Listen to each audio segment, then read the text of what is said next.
Ils ont découvert quelque chose dans le Jourdain, quelque chose d'antique, quelque chose de puissant, quelque chose qui n'était jamais censé ressurgir. Pendant des millénaires, il est resté enfoui sous des couches de boue et de pierre, attendant son heure. Mais à présent, les eaux se retirent. Le fleuve qui coulait jadis au cœur des Écritures a baissé de près de 90%, révélant ce qui aurait dû rester enfoui. Des eaux rouges sonnent, des bruits provenant des profondeurs de la terre qu'aucun scientifique ne peut expliquer. La Bible nous dit que le Jourdain a toujours été un lieu où le ciel rencontre la terre, où Dieu agit, où l'histoire bascule, où commencent les passages. Jésus a dit « Quand vous verrez toutes ces choses, sachez que le Jourdain est proche. »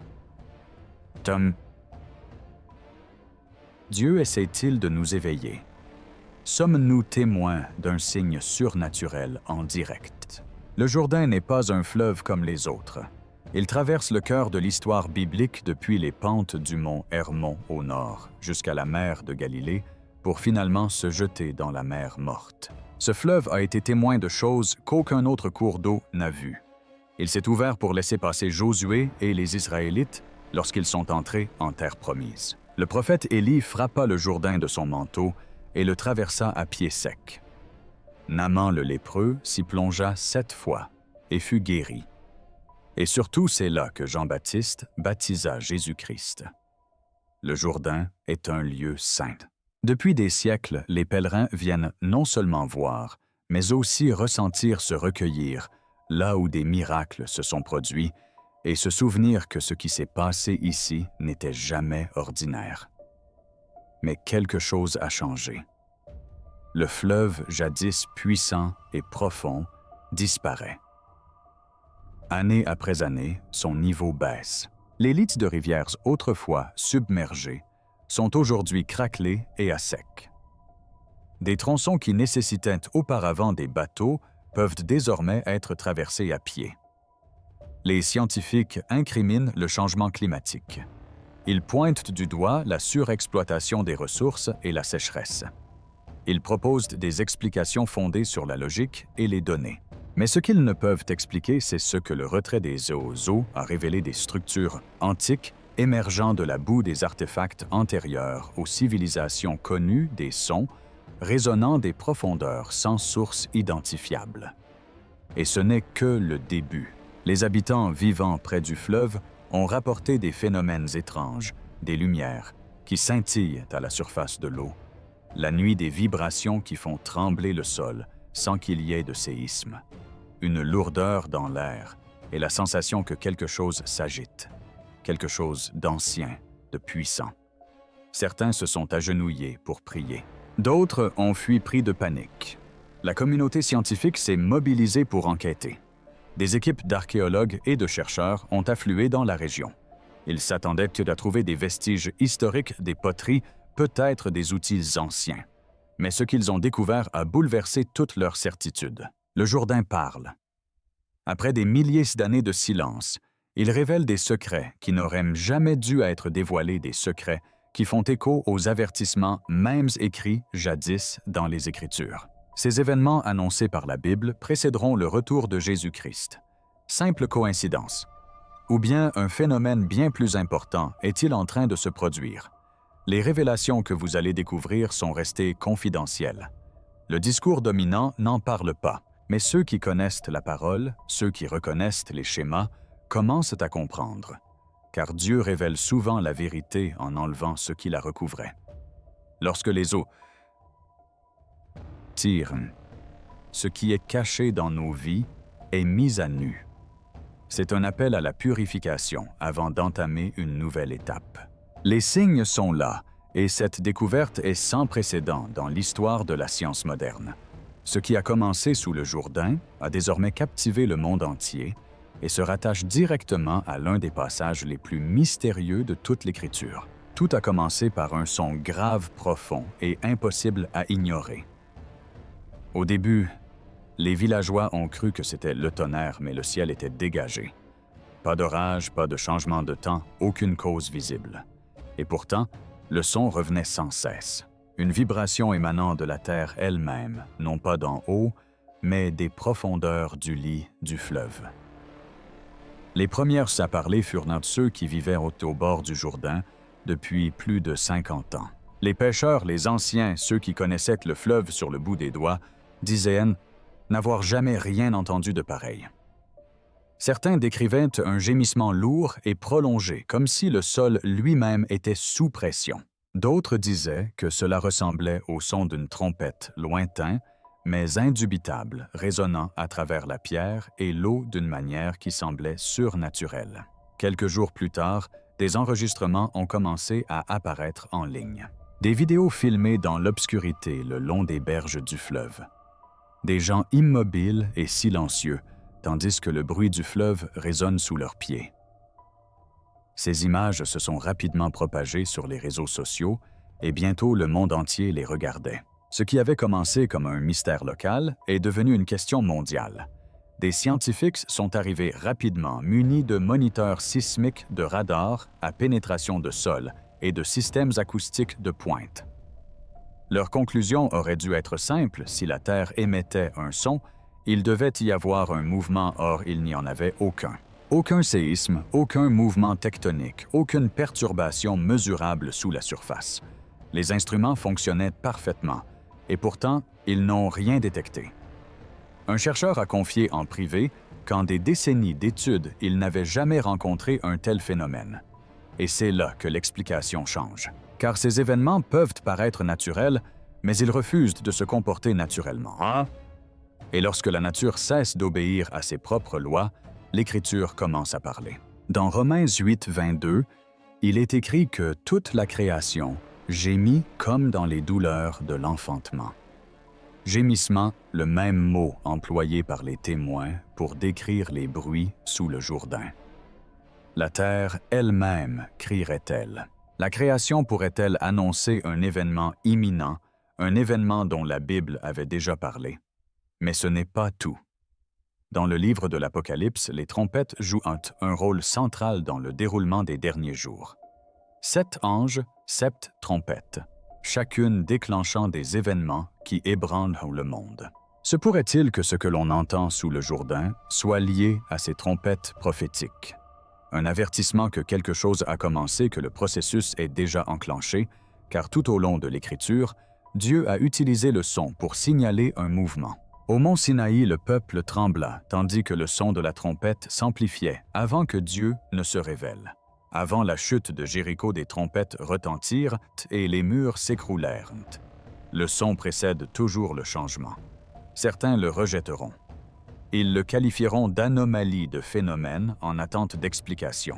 Mais les faits montrent déjà que cette explication est loin d'être acquise. Les sons persistent, nuit après nuit, s'intensifiant et se propageant toujours plus. La question n'est plus de savoir si ce phénomène est naturel. La question est de savoir si nous sommes à l'écoute avant que cela ne devienne indéniable. Et tandis que le monde débat des causes de ces signes, ceux qui connaissent les Écritures commencent à discerner un schéma. La création gémit. Les trompettes commencent à retentir. Et la découverte qui suivit donna l'impression que ce n'était que le début.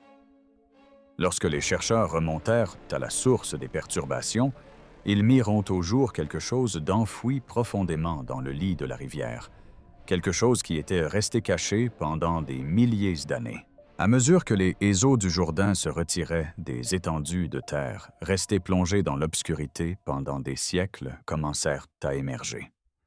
La boue craquelée laissa place à la pierre antique. Des couches de sédiments restées intactes pendant des millénaires ont lentement révélé ce qui était préservé en dessous, et dans ces couches des artefacts. Tout a commencé avec des fragments de poterie, de petits fragments éparpillés le long des berges asséchées, soigneusement collectés et analysés, dataient de l'âge du bronze, voire d'une époque encore plus ancienne. Puis vinrent des outils en pierre, des lames de silex, des meules, des instruments utilisés par des peuples ayant vécu bien avant l'histoire écrite.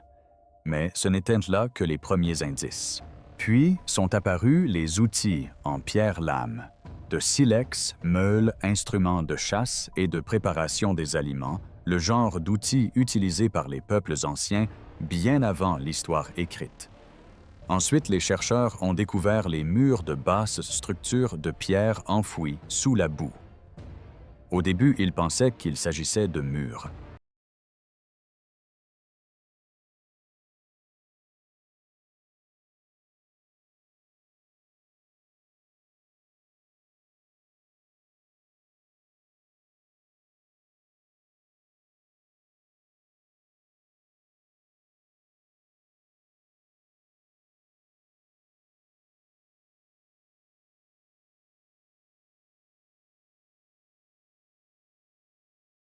Des formations rocheuses naturelles.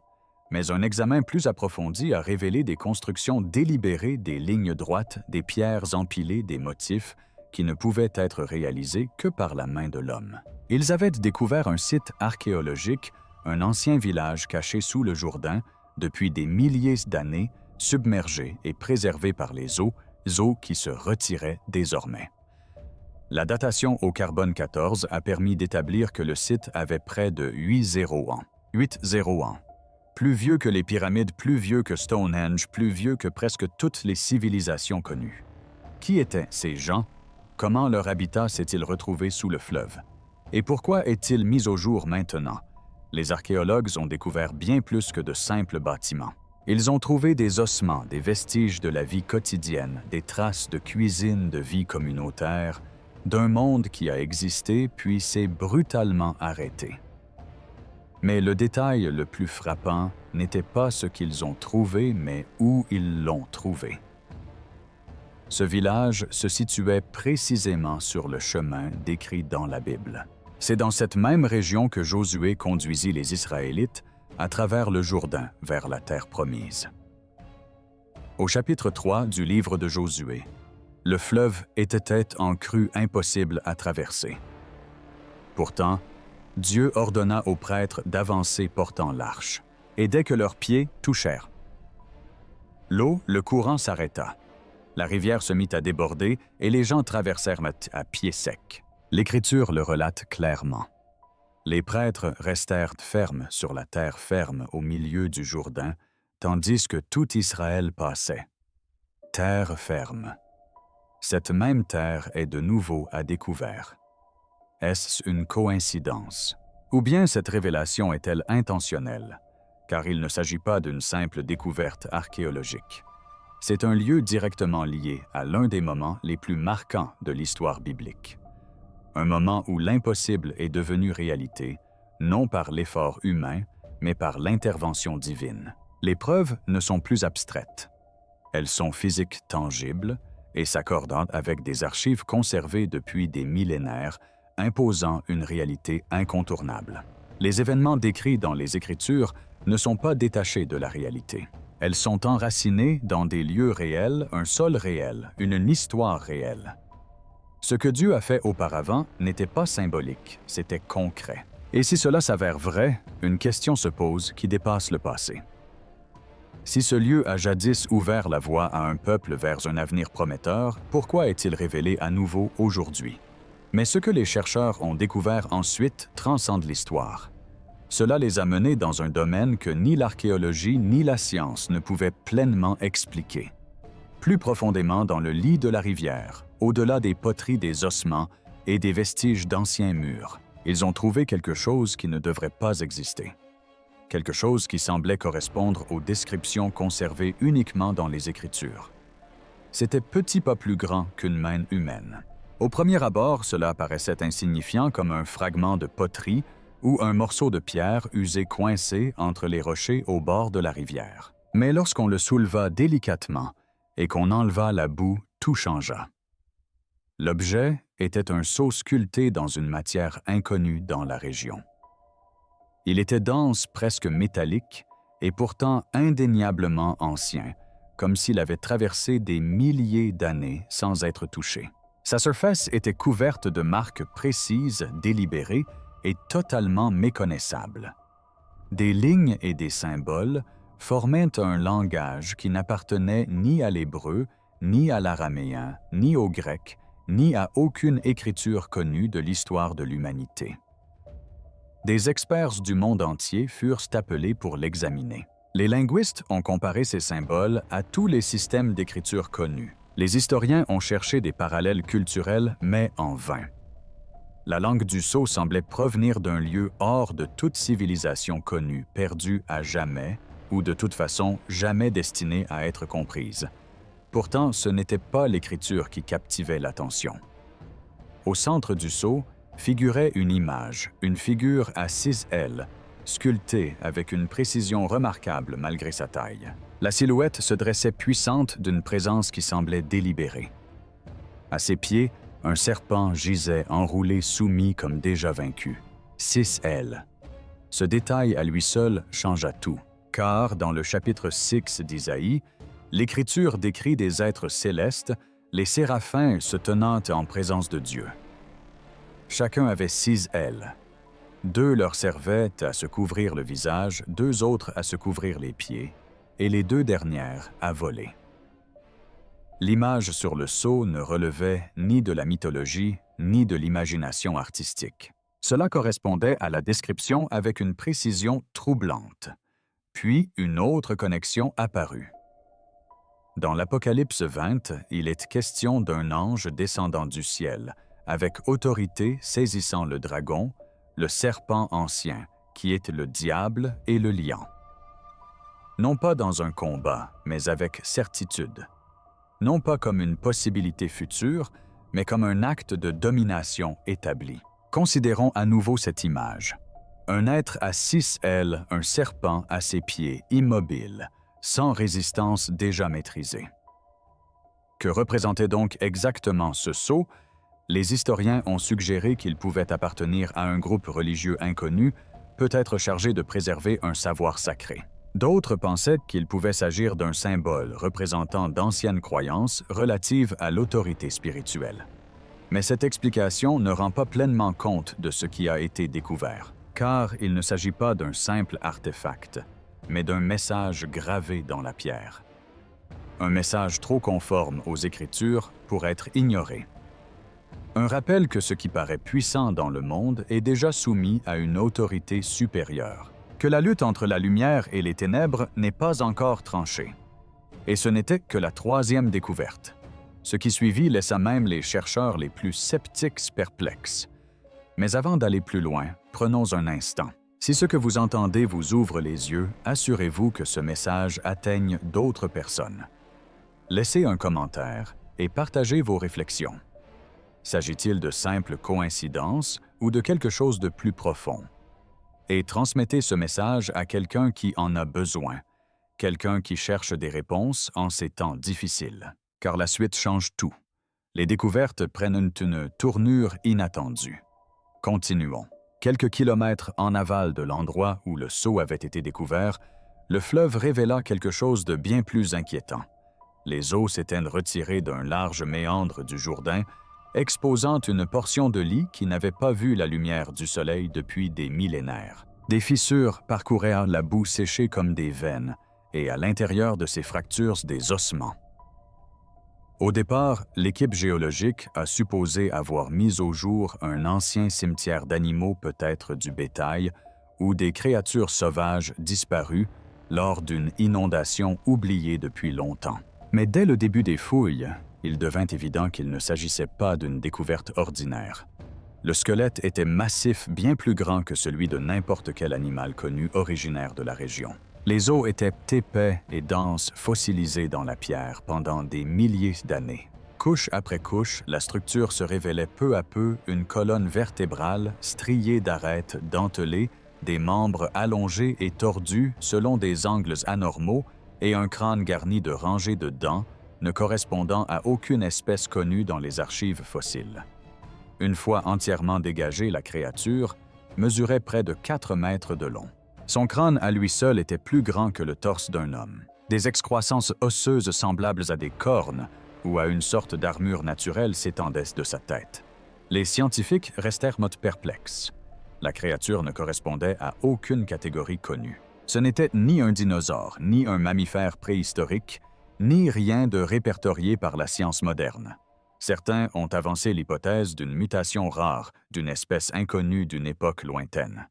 D'autres ont suggéré qu'il pourrait s'agir de quelque chose de totalement inédit. Mais discrètement parmi quelques chercheurs, une autre possibilité a commencé à émerger. Une possibilité non pas fondée sur la science, mais sur les Écritures. Le chapitre 6 de la Genèse décrit une époque antérieure au déluge où la terre était corrompue. Il est question d'un monde où les frontières furent franchies, où les fils de Dieu prirent les filles des hommes, et où leur progéniture devint les Néphilim, êtres d'origine contre nature. Puis vient la phrase qui définit ce moment. « Toute chair avait corrompu sa voie sur la terre. »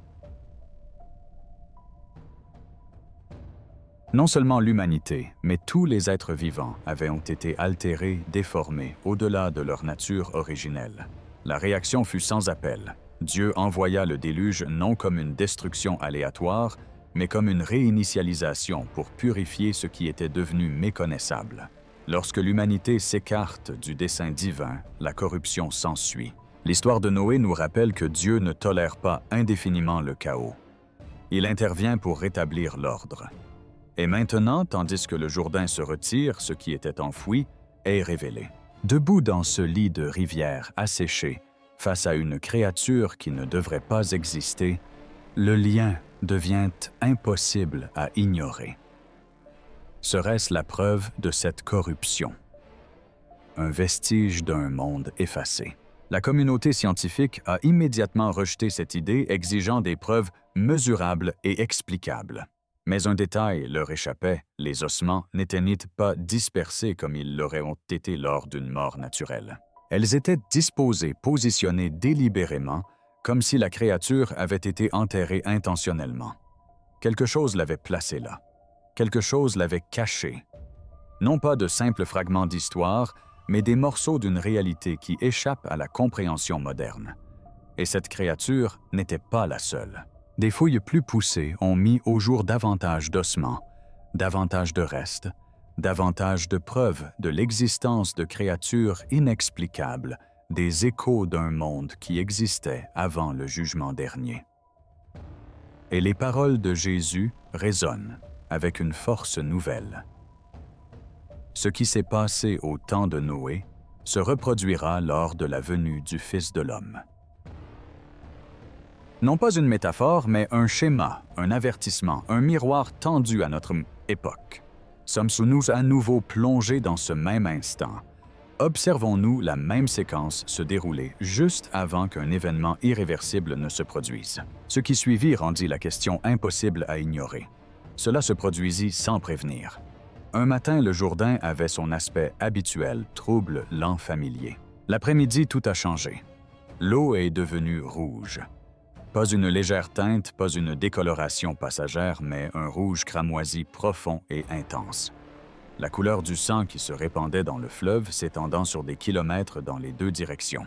Ceux qui l'ont vu en premier ont pensé au pire, un déversement industriel, une contamination cachée, quelque chose d'explicable. Mais tous les tests se sont révélés négatifs. Aucun produit chimique, aucune toxine, aucune cause biologique. Rien. Les scientifiques ont cherché des réponses évoquant des phénomènes rares comme les marées rouges, mais même cette explication s'est avérée erronée. Les marées rouges ne se comportent pas ainsi. Pas dans un fleuve et pas aussi rapidement, non sans laisser de traces. L'eau avait changé et personne ne pouvait l'expliquer. En quelques heures, les images ont fait le tour du monde. Des caméras étaient postées le long des berges. Les réseaux sociaux ont été inondés de vidéos. Certains ont minimisé l'incident. D'autres ont tenté de le rationaliser. Mais beaucoup y ont perçu quelque chose de plus profond, car cela s'était déjà produit. Dans l'Exode 7, lorsque Pharaon s'obstina et refusa d'écouter Moïse, se tint au bord du Nil, et sur l'ordre de Dieu, les eaux furent frappées et changées en sang. Les poissons moururent. La rivière devint imbuvable. Ce n'était pas seulement un miracle, c'était un signe. Un avertissement avant le jugement. Et maintenant, des milliers d'années plus tard, une autre rivière se teinte de rouge. Mais cette fois, cela ne s'arrête pas là. des témoignages commençant à émerger du monde entier. Des rivières dans des pays lointains se teintent de pourpre. Des lacs luisent d'une même couleur anormale. La pluie elle-même tombe rouge dans des lieux restés intacts. Des événements distincts qui pourtant forment un motif, une convergence. Puis un autre passage des Écritures surgit non pas du passé, mais de ce qui a été écrit au sujet de la fin. Dans l'Apocalypse 16, il est question d'un moment où le jugement est déversé et où la mer devient comme le sang d'un mort, et tout être vivant qui s'y trouve périt. Est-ce que là le commencement? Ou est-ce que l'avertissement qui précède? La science reste muette. Les données sont stériles. Les explications s'effondrent. Mais les Écritures n'ont jamais gardé le silence face à de tels moments. Les eaux se transforment et quelque chose se trame en dessous. Quelque chose qui n'a rien à faire là. Et ce qui se tramait sous ces eaux rouges donnait à tout ce qui avait précédé des allures d'avertissement. Non pas l'événement lui-même, car cette fois ce n'était pas qu'un signe, c'était quelque chose de vivant.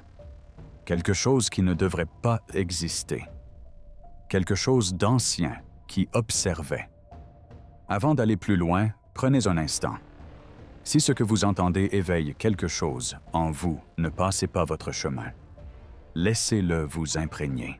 Partagez ce message avec ceux qui en ont besoin. Cliquez sur « J'aime » pour qu'il ne passe pas inaperçu. Partagez-le avec une personne de confiance, un ami, un membre de votre famille, quelqu'un qui croit encore que le monde recèle bien plus que ce qu'on nous raconte. Dites-moi dans les commentaires d'où vous regardez, car ce qui se passe ici ne restera pas immobile. La suite n'est pas une simple découverte, elle change tout. On a découvert quelque chose de vivant dans le Jourdain, quelque chose d'impossible, quelque chose qui a déconcerté les scientifiques et poussé les théologiens à approfondir les Écritures en quête de réponses. Ce sont les pêcheurs qui l'ont aperçu en premier, des hommes qui sillonnaient ces eaux depuis des décennies, des hommes qui connaissaient chaque courant, chaque recoin sous la surface. Ils avaient vu des tempêtes se lever et les eaux se retirer, mais jamais rien de pareil. C'est apparu juste après le coucher du soleil. La rivière se mit à bouillonner les vagues, déferlant en violents cercles. Au début, ils crurent qu'il s'agissait de débris, quelque chose ramené des profondeurs. Mais soudain, elle se mit en mouvement avec détermination. Une longue forme serpentine émergea de l'eau rougeâtre. Son corps était recouvert d'épaisses écailles, blindées, qui captaient les derniers rayons du soleil. Puis apparurent les yeux brillants, fixes, qui observaient. Ils ne dérivaient pas, ils observaient. Les hommes n'attendirent pas. Ils s'enfuirent, moteurs vrombissants, laissant derrière eux des filets, comme si leur instinct leur criait de fuir. Leur histoire fut d'abord balayée d'un revers de main. Fatigue imagination, peur dans l'obscurité. Mais d'autres témoignages arrivèrent ensuite. Des voyageurs longeant les rives du fleuve décrivaient quelque chose qui se déplaçait sous la surface, trop grand, trop rapide, avec une démarche trop déterminée. Certains disaient que c'était aussi long que 3 voitures. D'autres affirmaient que cela se mouvait grâce à des membres ou des nageoires, qui se repliaient contre son corps lorsqu'il disparaissait. Puis arrivèrent les images floues, lointaines, indistinctes, mais suffisantes pour inquiéter quiconque les voyait. Des chercheurs furent dépêchés sur place. Les relevés sonores détectèrent une présence massive se déplaçant dans les chenaux plus profondes du fleuve. Les relevés thermiques ont révélé quelque chose d'encore plus inquiétant. Cette créature dégageait une chaleur bien supérieure à celle qu'un reptile à sang froid devrait produire. Des images classifiées ont commencé à circuler discrètement. Des fuites laissaient supposer une longueur de plus de 7 mètres dans une rivière en voie d'assèchement. Dans des eaux qui ne devraient pas abriter un organisme de cette taille. Et la question devenait de plus en plus pressante. Qu'est-ce que c'est? La science hésitait. Les données ne permettaient pas de le catégoriser. La biologie n'avait aucune explication. Mais les Écritures décrivaient déjà quelque chose de semblable. Dans Job 40:1, il est question d'une créature non pas comme un mythe, mais comme quelque chose qui dépasse le contrôle humain. Un être aux écailles, semblable à des boucliers aux yeux qui brillent d'une lumière surnaturelle, une présence qui fait bouillonner les profondeurs. Une créature sans peur. Le Léviathan. Non pas un symbole de chaos, mais une réalité si tangible que seul Dieu pouvait l'affronter. Puis une autre voix résonne, celle d'Isaïe 27, un évoquant le jour où le Seigneur punira le Léviathan, le serpent fuyant le Léviathan, le serpent tortueux. Non pas le détruire, mais le punir. Autrement dit, il existe. Il attend. Le sujet est à l'étude, mais pas encore clos. Alors que voyons-nous une coïncidence, une espèce inconnue surgissant des profondeurs, ou quelque chose qui a toujours été là et qui se révèle à présent. Car si l'Écriture n'est pas seulement un récit historique, mais aussi un modèle, alors des moments comme celui-ci ne sont pas le fruit du hasard. Ce sont des rappels. Tout ce qui inspire la peur n'est pas forcément incontrôlable, et tout ce qui surgit des profondeurs n'a pas autorité. Même cela lui est soumis. Voyez le modèle. Pas une découverte, pas deux, mais tous s'étaient alignés. Des confins septentrionaux du Jourdain jusqu'aux rives de la mer Morte, chaque site formait une ligne. Ni dispersée, ni aléatoire. Positionnée avec une précision qui semblait intentionnelle, comme si quelque chose jadis avait marqué ce fleuve de signes destiné à être révélé en un temps déterminé. Les écrits anciens parlaient de chemins de corridors, où le ciel et la terre semblaient se rencontrer, où le jugement et la miséricorde se côtoyaient. Et le Jourdain a toujours été ce lieu. Une frontière, un passage, un seuil où l'invisible rencontre le visible. Ici, rien ne se déroule par hasard. Dans Apocalypse 9:14, il y a un moment où ce qui était retenu est libéré au bord d'un fleuve à une frontière. Non par accident, mais par ordre divin. Car lorsque Dieu parle, ce qui est contenu se met en mouvement et ce qui est caché commence à se révéler. Et maintenant, le long de ce fleuve, tout remonte à la surface simultanément. Les artefacts, les sons, les créatures, les eaux elles-mêmes. Il ne s'agit pas d'une suite d'événements. Il s'agit d'un alignement. Partout dans le monde, cette même convergence commence à résonner. Les eaux rougissent, d'étranges phénomènes émergent de la Terre. Des signes apparaissent dans le ciel. Des systèmes naturels physiques et biologiques évoluent de concert. La science cherche des explications, mais elle ne peut qu'isoler des fragments. Elle ne peut expliquer pourquoi tout se produit simultanément. Or, les Écritures n'ont jamais dissocié ces choses. Jésus a dit « Quand vous verrez toutes ces choses, sachez que le monde est proche. » Pas un seul signe, pas un seul événement, tout à la fois, surgissant d'un coup comme un signal impossible à ignorer. Et dans Luc 21, il a averti qu'il y aurait des signes dans les cieux de la détresse sur la terre, la mer déchaînée et la peur qui s'emparerait du cœur des hommes, non pas parce qu'ils ne comprennent pas, mais parce qu'au fond d'eux-mêmes, ils comprennent, parce que quelque chose de plus grand se déroule.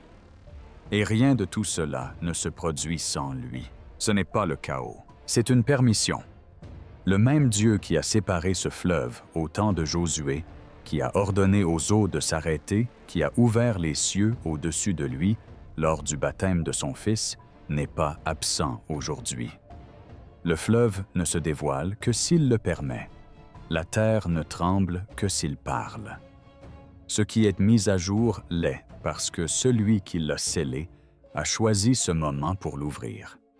Et c'est ce qui rend cette situation différente, car ce schéma s'est déjà produit. Dans Genèse 6, le monde a subi des transformations qui défiaient les lois de la nature. Les frontières ont été transgressées. La création elle-même a été altérée. Et pourtant, les hommes ont continué à vivre comme si de rien n'était. Ils mangeaient, construisent, planifient comme toujours. Ils ont ignoré les signes qui se multipliaient autour d'eux jusqu'au moment où il était devenu impossible de les ignorer. Jésus avait prévenu que cela se reproduirait. Ce qui arriva au temps de Noé arrivera de même. La question n'est donc plus de savoir si ces choses sont liées, mais si nous sommes suffisamment attentifs pour reconnaître celui qui en est à l'origine.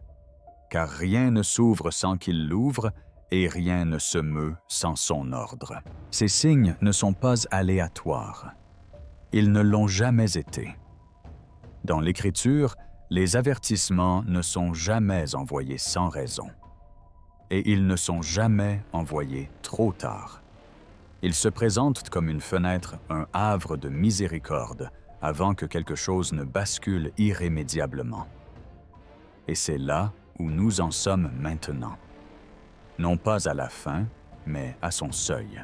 Un moment où la prise de conscience prime sur l'explication, où la préparation l'emporte sur la curiosité.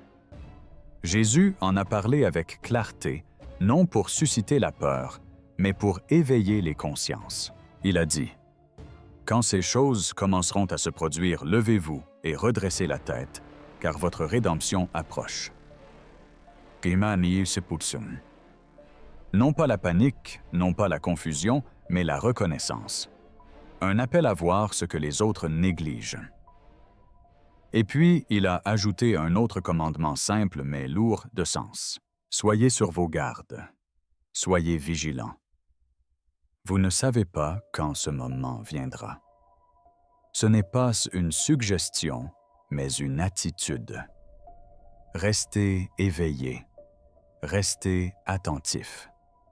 Soyez prêts, car le danger ne réside pas dans les signes eux-mêmes, mais dans le fait de ne pas les voir. L'Écriture illustre ce schéma à maintes reprises. Au temps de Noé, l'avertissement fut donné bien avant le déluge. L'arche était bien visible. Le message était clair. Pourtant, les gens continuèrent, comme si de rien n'étaient persuadés qu'il restait du temps que rien ne changerait d'ici là. Cette même voix se fait encore entendre aujourd'hui, non pas par le bruit, mais par l'harmonie, par les schémas, par des moments comme celui-ci. Il ne s'agit pas de prédire une date. Il ne s'agit pas de céder à la peur. Il s'agit de se préparer. Il s'agit de se tourner vers l'intérieur, d'examiner son cœur, de se reconnecter à la vérité avant que l'instant ne passe. Car la grâce ne dure pas éternellement. Permettez-moi donc de vous poser la question, non pas en termes de théorie, mais d'ordre personnel. Si ces signes sont réels, s'ils sont liés entre eux, s'ils correspondent exactement à ce que les Écritures ont annoncé qu'elles sont, quelle est votre position? Observez-vous. Ou attendez-vous une certitude qui ne viendra peut-être jamais? Si ce message vous a touché, ne vous arrêtez pas là. Partagez-le avec quelqu'un qui en a besoin. Laissez un commentaire et dites-moi ce que vous voyez, ce que vous ressentez et d'où vous regardez. Et si cela a touché une corde sensible, en vous restez connecté, car ce n'est pas terminé. Merci d'être resté jusqu'ici. Et quoi qu'il arrive, restez attentif.